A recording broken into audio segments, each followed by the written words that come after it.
आज इस महत्वपूर्ण क्षणों में मैं आपके सामने उस दुर्लभ, गोपनीय और महत्वपूर्ण दुर्लभोपनिषद के श्लोकों की चर्चा करना चाहूंगा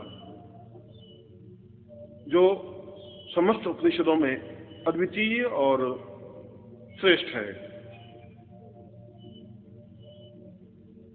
ऋषियों ने इस बात को स्वीकार किया है कि जहां दुर्लभोपनिषद की चर्चा होती है वहीं पवित्रता का वातावरण बन जाता है। जहां दुर्लभोपनिषद के श्लोक का उच्चारण होता है वहीं जीवन में प्रसन्नता और आनंद, आह्लाद और खुशी छलकने लग जाती है। और जहां दुर्लभोपनिषद के पदों को, श्लोकों को गेय अवस्था में कोई गाता है, सुनता है, श्रवण करता है, मनन करता है, चिंतन करता है, वह स्वतः साधक बन जाता है, स्वतः सिद्ध बन जाता है। समस्त सिद्धियां स्वतः उसके सामने उपस्थित हो जाती हैं। उसको साधना करने की विशेष आवश्यकता नहीं होती। इसलिए नहीं आवश्यकता होती कि ये श्लोक अपने आप में दिव्य और चैतन्य है। इन श्लोकों की रचना ही इस प्रकार से हुई है कि सुनने वाले के हृदय पर, प्राणों पर, देह पर, चैतन्यता पर प्रहार करती हैं, प्रभाव डालती हैं और उसके सारे शरीर को साधनामय बना देती हैं। इसीलिए शास्त्रकारों ने कहा है कि वास्तव में वे अत्यंत सौभाग्यशाली व्यक्ति होते हैं जिनके घर में दुर्लभोपनिषद होता है। वास्तव में उनके पुण्य उदय होते हैं जब वे दुर्लभोपनिषद की चर्चा करते हैं। वास्तव में उनके पूर्वजों का पुण्य उसके जीवन में अवतरित होता है जब दुर्लभोपनिषद के श्लोकों को बोलता है, उच्चारण करता है। और वास्तव में ही जब उसका सौभाग्य प्रारंभ होता है, जब उसका शुभ फल प्रारंभ होता है, जब उसका अच्छा समय शुरू होता है, तब उसके जीवन में, उसके घर में दुर्लभोपनिषद के श्लोक उच्चरित होते हैं और वह सुनता है।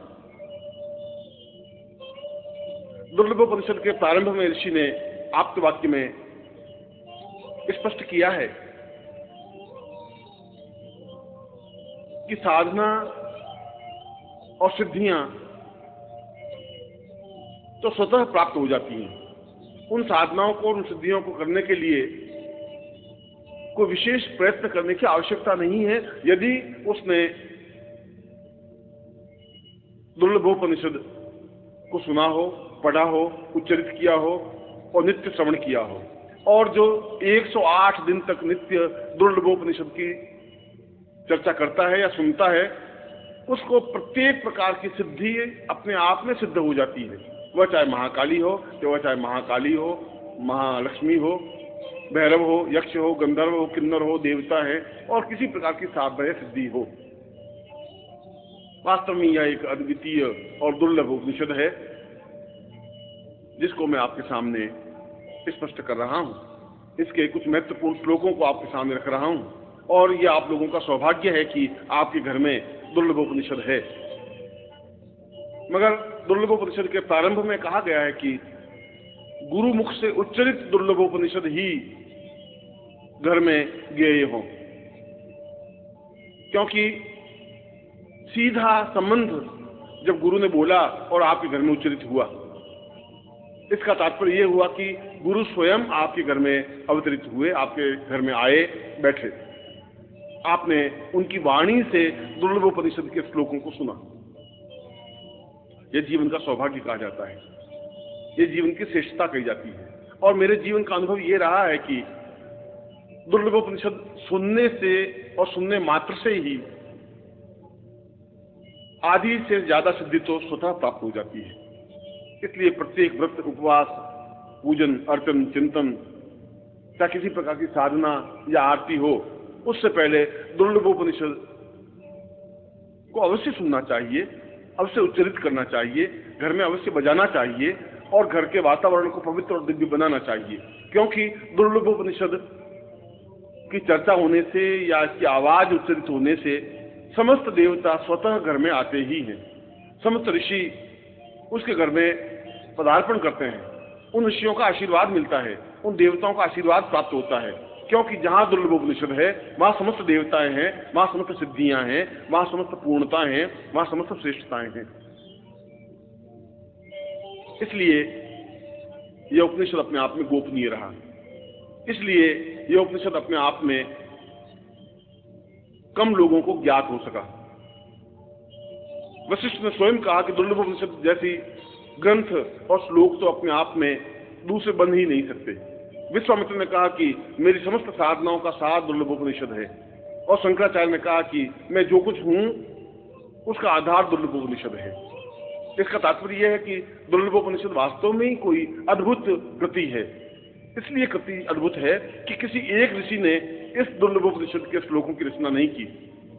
समस्त ऋषियों के शरीर से निकले हुए तेज पुंज ने, उस तेज पुंज ने एक आकार ग्रहण किया, एक ब्रह्मत्व ग्रहण किया, और उसके मुख से इन श्लोकों का उच्चारण हुआ।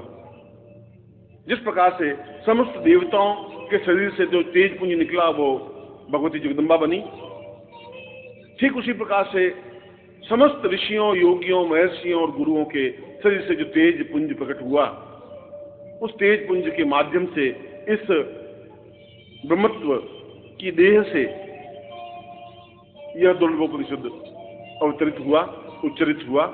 इसीलिए दुर्लभोपनिषद की महिमा अपने आप में अद्वितीय मानी गई है। दुर्लभोपनिषद अपने आप में गुरु चिंतन है, गुरु मनन है, और जहां हम गुरु शब्द का उच्चारण करते हैं वहां समस्त तीर्थों का उच्चारण करते हैं। जहां गुरु शब्द हमारे ओठों से निकलते हैं वहां समस्त देवताओं का उच्चारण होता है। जहां हमने गुरु बोला वहां स्वयं ब्रह्मा, विष्णु और महेश अवतरित होते ही हैं, क्योंकि गुरु शब्द अपने आप में इतना नगण्य, ओछा और तुच्छ शब्द नहीं है। यदि हम इसकी गरिमा समझें, यदि इसकी महत्ता समझें, यदि इसके मूल्य का आंक सकें, तो अपने आप में यह शब्द दिव्य और पवित्र और उच्च कोटि का है। और इसीलिए श्लोक में, इन श्लोकों में गुरु से संबंधित उन पदों की रचना की गई है जो पद, जो श्लोक अपने आप में अद्वितीय हैं। कुछ कुछ श्लोक या कोई श्लोक ऐसे होते हैं, कुछ मंत्र ऐसे होते हैं जिनके उच्चारण मात्र से ही देवता सामने प्रकट हो जाते हैं। ये श्लोक भी वैसे ही हैं। इनके उच्चारण मात्र से ही समस्त देवता स्वयं उच्चारण करता व्यक्ति के सामने उपस्थित होते ही हैं, दृश्य अदृश्य रूप में। समस्त ऋषि, गंधर्व, यक्ष, किन्नर उसके सामने खड़े होते हैं हाथ बांध करके, क्योंकि वहां पर दुर्लभोपनिषद का उच्चारण होता है, क्योंकि वहां दुर्लभोपनिषद को सुना जाता है। और जहां दुर्लभोपनिषद को सुना जाता है या उच्चारण होता है, उसके घर के समान तो देवता का स्वर्ग भी नहीं बन सकता। इंद्र की पुरी भी अपने आप में नगण्य और तुच्छ मानी जाती है, क्योंकि वहां पर गुरु चर्चा होती है, गुरु का चिंतन होता है, गुरु के हृदय का आगार होता है, गुरु के हृदय से भावभूमियां स्पष्ट होती हैं, और हम उन तत्वों को, उन रचनाओं को स्पष्ट करते हैं जिनके माध्यम से हम गुरु पद विन्यास को समझ सकें, गुरु के चिंतन को समझ सकें। और उससे भी बड़ी बात यह है कि समस्त देवताओं और समस्त ऋषियों, समस्त देवर्षियों और समस्त महर्षियों के शरीर के तपोपुंज का समग्र स्वरूप है। इसलिए ये श्लोक सामान्य किसी मनुष्य या देवता का बनाया हुआ नहीं है, किसी ऋषि या यक्ष का बनाया हुआ नहीं है। ये तो अपने आप में एक अद्वितीय चिंतन है, अद्वितीय भावभूमि है, अद्वितीय श्रेष्ठता है। और मैं आज पहली बार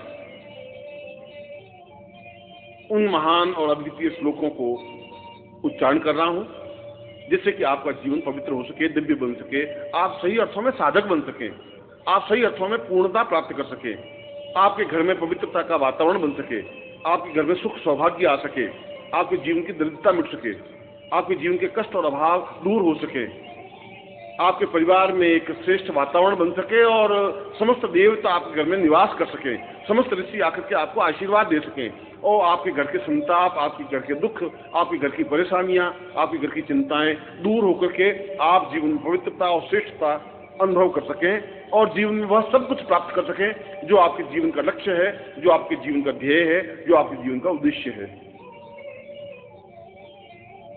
और आप जब इन श्लोकों को सुने, बजाएं, अनुभव करें या उच्चारण करें, तब अत्यंत पवित्र और दिव्य भाव मन में ला करके अपने सामने प्रत्यक्ष या चित्र में गुरु के दर्शन करके, उनको पूजा करके, उनकी अर्चना करके, उनके प्रति प्रणम्य होकर के, साष्टांग दंडवत करके अपने आप को गुरु के हृदय से जोड़ते हुए इन श्लोकों को सुने। इन श्लोकों को कानों के माध्यम से अपने हृदय पर, प्राणों में, चेतना में उतारें। घर के समस्त वातावरण में इन श्लोकों का गुंजरण करें। अपनी पत्नी, पुत्र, पुत्रवधुएं, घर के परिवार के सदस्य इनको सुने और उनका जीवन भौतिकता से कट करके एक पवित्र बन सके, एक दिव्य बन सके, एक चेतना बन सके, एक सुसंस्कारित बन सके, बच्चों में अच्छे संस्कार आ सकें, बड़ों के प्रति आदर सम्मान उनके हृदय में आ सके, उनके घर में देवता खेल सकें, गणपति, शिव, विष्णु, ब्रह्मा, इंद्र, मरुदगण सभी उनके घर में स्थायी निवास कर सकें, लक्ष्मी और अटूट लक्ष्मी का निवास उसके घर में हो सके। इसलिए तो इस दुर्लभ उपनिषद की रचना हुई है। इसलिए तो दुर्लभ उपनिषद को जीवन का श्रेष्ठतम उपनिषद माना है। इसलिए तो महर्षियों ने एक स्वर से स्वीकार किया है कि यह मनुष्यों के द्वारा उच्चरित उपनिषद नहीं है, यह तो समस्त योगियों का तपोपुंज स्वरूप है। और मैं उन्हीं श्लोकों को आपके सामने उच्चारण कर रहा हूं, उच्चरित कर रहा हूं।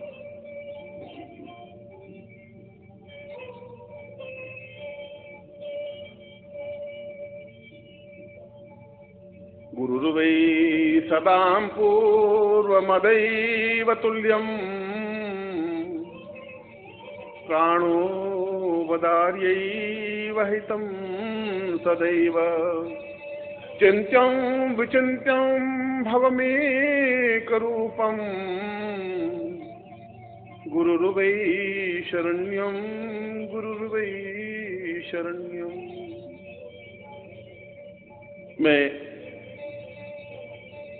इस जीवन में क्यों आया हूं, मेरे जीवन की डोर कहां बंधी हुई है, ईश्वर ने मेरा जन्म क्यों किया है, मैं इस पृथ्वी तल पर क्यों हूं, मेरे जीवन का उद्देश्य, मेरे जीवन का लक्ष्य क्या है, इनको तो केवल गुरुदेव आप ही समझा सकते हैं और कोई समझा भी नहीं सकता। और सभी तो जीवन के बंधन केवल स्वार्थमय बंधन हैं जिनसे मैं जकड़ा हुआ हूं। उन पासों से, उन रस्सियों से, उन रज्जुओं से मैं बंधा हुआ छटपटा रहा हूं, वेदनाग्रस्त हो रहा हूं, अपने आप में दुखी और संतप्त हो रहा हूं, प्रत्येक पल अपने आप में व्यथित होता हुआ निरंतर मृत्यु की ओर अग्रसर हो रहा हूं। मेरे जीवन में सुख नहीं है, मेरे जीवन में चिंतन नहीं है, मेरे जीवन में सौभाग्य नहीं है। मैं समझ नहीं पा रहा हूं कि आखिर मेरे जीवन का उद्देश्य और लक्ष्य क्या है।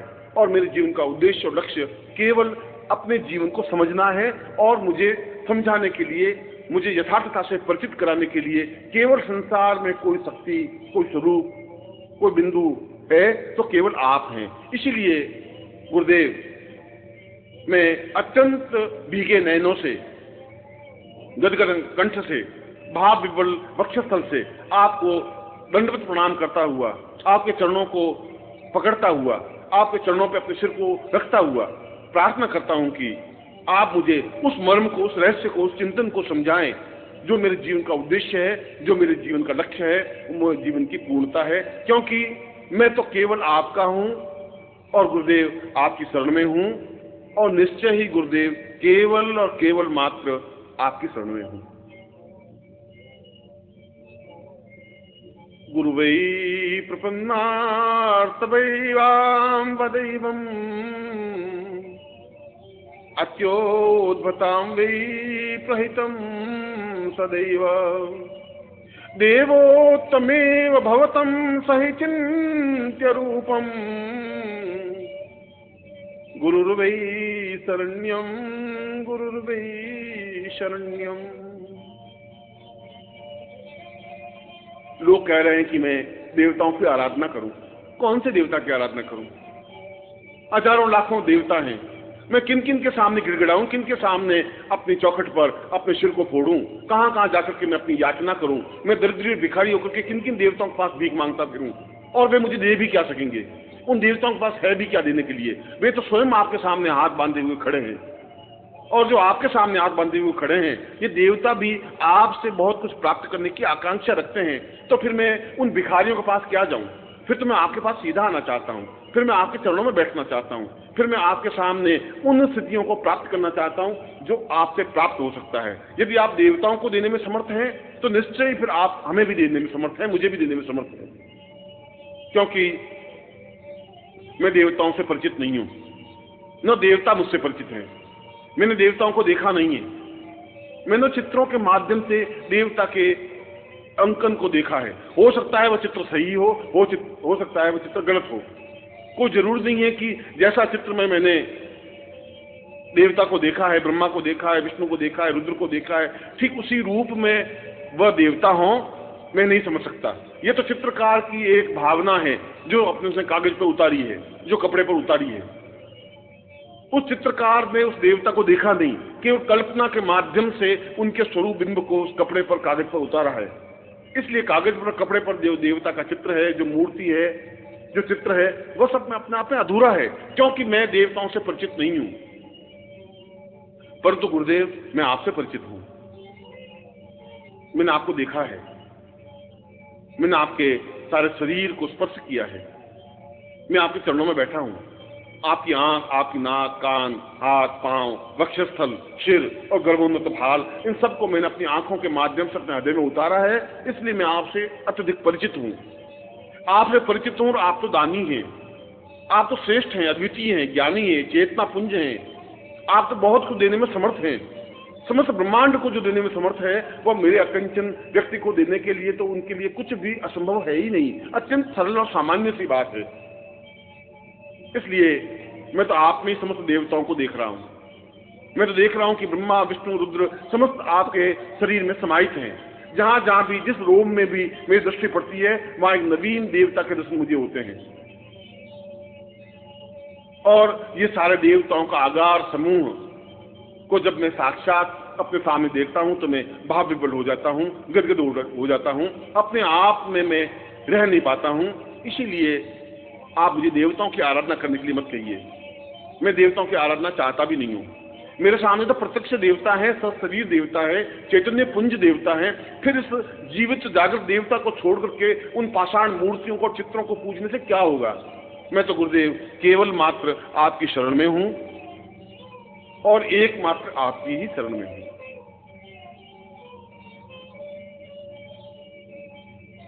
सतं वै सदान्नं देवालयो वै प्रातोर्भवे वै सहितं नदीर्वै पूर्तं परां पूर्णमदैव रूपं गुरुर्वै शरण्यं गुरुर्वै शरण्यं। और मैं काशी और कांची, हरिद्वार और मथुरा तीर्थ स्थलों पर जाकर के भी क्या कर लूंगा? उस गंगा में बार बार डुबकी लगाने से भी क्या हो जाएगा? अगर गंगा में डुबकी लगाने से पवित्र और दिव्य बन जाता तो सारी मछलियां अपने आप में पवित्र और दिव्य बनी हुई हैं, सारे मेढक अपने आप में पवित्र और दिव्य हैं। यदि काशी में रहने से ही जीवन की पूर्णता प्राप्त हो जाती है तो वहां श्वान और खर, कुत्ते और गधे बहुत घूमते हैं, वे सभी अपने आप में पवित्र दिव्य आत्मा बन जाते हैं।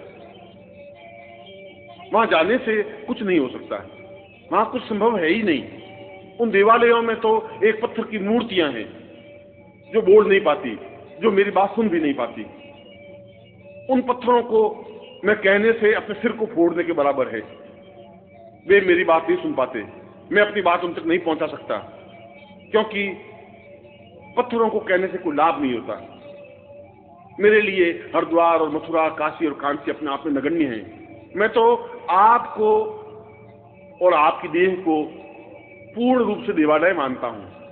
पूरा मंदिर है यह जो मेरे सामने है, और यह मंदिर जो आपकी देह है, यह मंदिर के रूप में है, जो जीवित और जागृत मंदिर है, चैतन्य मंदिर है, चलता फिरता मंदिर है, बोलता हुआ मंदिर है, वाचाल मंदिर है, अपने आप में आशीर्वाद देता हुआ मंदिर है। आपके दोनों पैर इस देवालय के स्तंभ हैं। अच्छे स्तंभों पर यह मंदिर टिका हुआ है। और इन स्तंभों पर जो मूर्ति स्थापित है आपके प्राणों की, आपके हृदय की, आपकी चेतना की, वह आपका हृदय स्थल अपने आप में गर्भगृह है।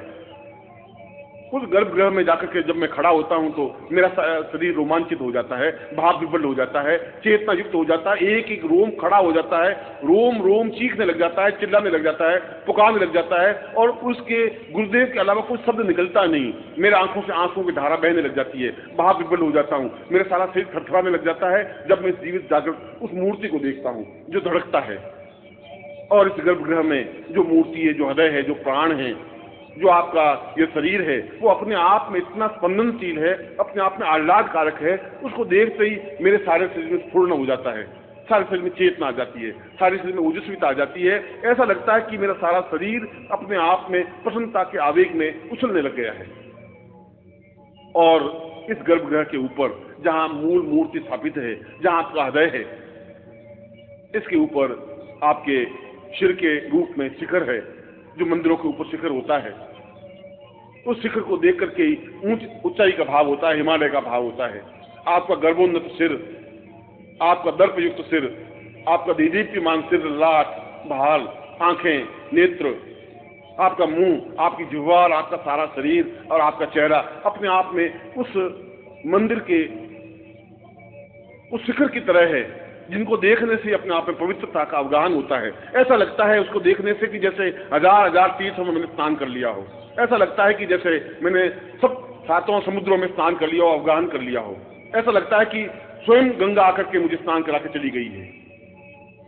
और जहां पर आपके नेत्रों की कृपा वृष्टि होती है, जहां नेत्रों से निकल करके जो आनंद की वर्षा होती है, वह तो वही समझ सकता है जो आपके पास में खड़ा होकर के उस कृपा दृष्टि से भीगा है, उस कृपा के आनंद से भीगा है, आपके नेत्रों से निकलते हुए आनंद में वर्षा की है। उसके समान तो धन्य कुछ हो ही नहीं सकता, उसके समान तो कोई व्यक्ति हो ही नहीं सकता। बहुत अपने आप में एक अद्वितीय चिंतन है, अद्वितीय धारणा है। मैं इस जीवित जागृत मस्तिष्क युक्त, शिखर युक्त, इस गर्भगृह युक्त, इस स्तंभ युक्त, इस चलते फिरते इस मंदिर को छोड़ करके और किस मंदिर में जाऊं? विश्वनाथ का मंदिर और मथुरा का मंदिर, कृष्ण और राम का मंदिर और अन्य मंदिर मेरे लिए क्या उपयोगी है, कैसे उपयोगी है? उन मंदिरों से मुझे क्या मिलने वाला है? यदि मैं इस मंदिर को नहीं समझ सका, यदि मैं इस मंदिर की पूजा नहीं कर सका, यदि इस मंदिर को स्वच्छ और पवित्र और दिव्य नहीं रख सका, इस मंदिर में सेवा शुश्रूषा नहीं कर सका, तो फिर मेरा सब कुछ जानना व्यर्थ है। क्योंकि इस मंदिर में समस्त देवता निवास करते हैं। इस मंदिर को देखने के लिए तो देवता तरसते हैं, इस मंदिर को स्पर्श करने के लिए देवता अपने आप को न्योछावर करने के लिए तत्पर हैं। गुरुदेव, आप मुझे किसी नदी और किसी तीर्थ और किसी मानसरोवर, किसी गंगा और किसी हरिद्वार और किसी समुद्र के पास जाने की आज्ञा मत दीजिए। मुझे उसमें कोई मोह नहीं है। वे तो व्यर्थ पानी के बहाव हैं, वे तो मछलियों के सागर हैं, वे तो खारा समुद्र है, वह तो केवल एक झील है निर्जीव जो बोल नहीं सकती। मुझे ऐसे कोई तीर्थों में जाने से न प्रयोजन है न आवश्यकता है, क्योंकि जहाँ समस्त तीर्थों का स्नान मैं केवल आपके नेत्रों से निकलती हुई कृपा से कर सकता हूँ, तो इससे बड़ा सौभाग्यशाली तो कुछ हो ही नहीं सकता। वास्तव में मैं सौभाग्यशाली हूँ। वास्तव में मैंने जीवन के पुण्य किए होंगे कि मैं आपके सामने खड़ा हूँ। वास्तव में मेरे पुण्यों का उदय हुआ होगा कि आप सजीव रूप में मेरे सामने हैं और मैं इस पीढ़ी में, इस युग में आपके सामने उपस्थित हूँ। वास्तव में आपके नेत्रों की वर्षा से मैं आप्लावित हूँ। वास्तव में आपके नेत्रों से जो आनंद की वर्षा होती है उससे भीगा हुआ अपने आप में अत्यंत मस्ती के साथ नाच रहा हूँ, अपने आप में छलछला रहा हूँ, अपने आप में कूद रहा हूँ, उछल रहा हूँ, आनंद से भर उठा हूँ, क्योंकि गुरुदेव मैं केवल आपकी शरण में हूँ। क्योंकि गुरुदेव केवल और केवल मात्र में आपकी ही शरण में हूँ। अदोर्यम वदेवम चिंतम सहेतम पूर्वोत्तरूपम चरणम सदेयम आत्मो सताम पूर्वमदैव चिंत्यम गुरुर्वै शरण्यम गुरुर्वै शरण्यम। वह तो मूर्ख और मूढ़ होगा जो आपके चरण छोड़ करके इधर उधर भटकता होगा। उसके पाप ही उसके बीच में आए होंगे जो आपकी दृष्टि से ओझल होता होगा। उसका जीवन का दुर्भाग्य होगा कि वो आपसे दूर खड़ा होकर के भी सांस ले रहा होगा। आपसे दूर रहकर के सांस लेने की कल्पना ही अपने आप में आश्चर्यजनक है। जिस प्रकार से समुद्र से और नदी से मछली को बाहर निकालने के बाद जिस प्रकार से मछली तड़प कर मर जाती है, उस प्रकार से आपसे अलग होकर के मर क्यों नहीं जाते, तड़प करके समाप्त क्यों नहीं हो जाते? जिंदा रहने का हक क्या है, अधिकार क्या है? जिस प्रकार से बिना चांद को देखे चकोर अपने सिर को फोड़ करके समाप्त हो जाता है, उसी प्रकार से हम सिर के फोड़ के समाप्त क्यों नहीं हो जाते? आपको वियोग हम कैसे सहन कर सकते हैं? ये कैसे संभव है कि आप दूर हों और हमारे प्राण हमारे शरीर में टिके रह सकें? ऐसे प्राणों की जरूरत भी नहीं है। ये प्राण तो व्यर्थ हैं, तुच्छ हैं। अपने आप में ऐसा लग रहा है कि जैसे मुर्दा शरीर में धड़क रहे हो। मुझे ऐसा शरीर नहीं चाहिए गुरुदेव, मुझे ऐसे प्राण भी नहीं चाहिए, मुझे ऐसी धड़कन भी नहीं चाहिए जो धड़कना बंद नहीं कर देती हो। उस धड़कन का महत्व और मूल्य क्या है जो केवल एक धड़क करके जिंदा रह जाती है? आप हो तो जीवन है, आप हैं तो संसार है, आप है तो खुशियां हैं, प्रसन्नता है, आह्लाद है, श्रेष्ठता है और दिव्यता है। और अगर आप नहीं हैं और मैं जीवित रहूं, यह मेरे जीवन का दुर्भाग्य है, यह मेरे जीवन की न्यूनता है, यह मेरे जीवन का अभाव है। वास्तव में मैंने कोई पाप किए होंगे कि मैं आपके वियोग को सहन करके भी जीवित हूं। वास्तव में मेरे जीवन के दुर्भाग्य होंगे कि आप नहीं हैं और मैं सांस ले रहा हूं। वास्तव में मेरे जीवन का ये न्यूनता है कि बिना आपके भी मैं सांस ले रहा हूं, खाना खा रहा हूं, पानी पी रहा हूं और चल रहा हूं। मैं मर क्यों नहीं जाता? मुझे समझ में नहीं आता कि मृत्यु मुझे दबोच क्यों नहीं देती, समाप्ति क्यों नहीं कर लेती? क्योंकि मरने के बाद कम से कम मैं आपके पास तो रह सकूंगा, मरने के बाद मैं आपके चरणों लिपट तो सकूंगा, मैं आप में अनुरक्त तो हो सकूंगा, मैं आप में अपने आप को लीन तो कर सकूंगा। क्योंकि जहां पर भी मेरी मृत्यु हो, वहां से मेरी राख, मेरे देह की राख उड़ करके आपके चरणों में गिरे और उस राख पर आपके पांव पड़े। इससे ज्यादा सौभाग्य मेरे जीवन का क्या हो सकता है?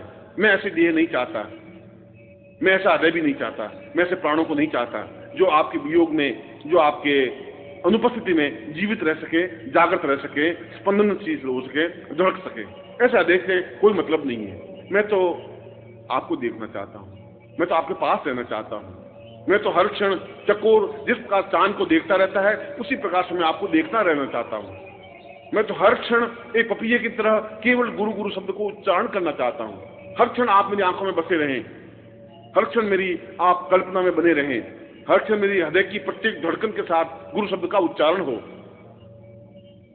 मेरा प्रत्येक शब्द गुरुमय हो, मेरा प्रत्येक चिंतन गुरुमय हो, मेरा रोम रोम आवाज दे सके गुरु गुरु। और इसके अलावा और किसी शब्द का मुझे ज्ञान नहीं हो।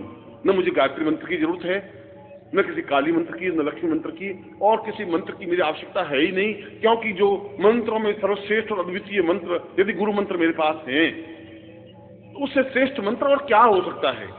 जहां परम तत्व नारायण गुरु नमः है, वहां सब कुछ जीवन का श्रेष्ठता है, अद्वितीयता है, श्रेष्ठता है। और इसीलिए मैं चाहता हूं कि वे सारे क्षण जो मेरी जिंदगी में प्रभु ने मुझे दिए हैं, वे क्षण आपके साथ व्यतीत हों, आपके लिए व्यतीत हों। मेरा शरीर आपके काम आ सके, मैं आपके चरणों से लिपट सकूं, मैं आपकी देह से सुवासित हो सकूं, मैं आपकी सुगंध से आप्लावित हो सकूं, मैं चकोर की तरह आपको बराबर टकटकी लगाकर ताकता रह सकूं। और यदि आपसे विरह होना ही पड़े, आपसे अलग होना ही पड़े, तो मछली की तरह तड़प करके मर जाऊं, कुरंग की तरह उस पत्थर पर सिर फोड़ करके अपने आप को समाप्त कर दूं और मृत्यु मुझे प्राप्त हो जाए, ऐसा मैं चाहता हूं। मैं तो आपसे ऐसा आशीर्वाद चाहता हूं कि मैं एक क्षण भी आपकी जुदाई सहन नहीं कर सकूं।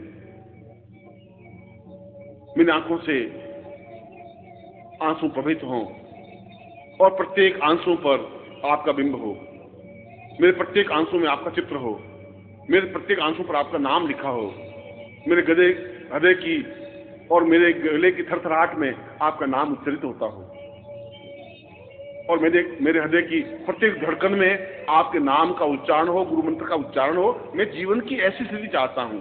अगर ऐसी स्थिति मुझे प्राप्त होती है तो मेरा जीवन धन्य है, तो मेरा जीवन पवित्र है, तो मेरा जीवन दिव्य है। और अगर ऐसा नहीं है तो मेरे जैसा पापी, अधर्मी और कृतज्ञ कुछ नहीं हो सकता। आप मुझे आशीर्वाद दें तो मुझे ऐसा आशीर्वाद दें। आप मुझ पर कृपा करें तो ऐसी कृपा करें कि मैं हर क्षण आपके पास रह सकूं, आपकी वाणी को सुन सकूं, आपके शब्दों को अपने हृदय में उतार सकूं। मैं एक टक आपको ही देखता रहना चाहता हूं, मैं एक टक आपको अपनी आंखों के माध्यम से पी लेना चाहता हूं। मैं एक टक आप में समाहित हो जाना चाहता हूँ, एक रस हो जाना चाहता हूँ, आप में लीन हो जाना चाहता हूँ, क्योंकि गुरुदेव मैं आपकी शरण में हूँ और केवल मात्र आपकी शरण में हूँ।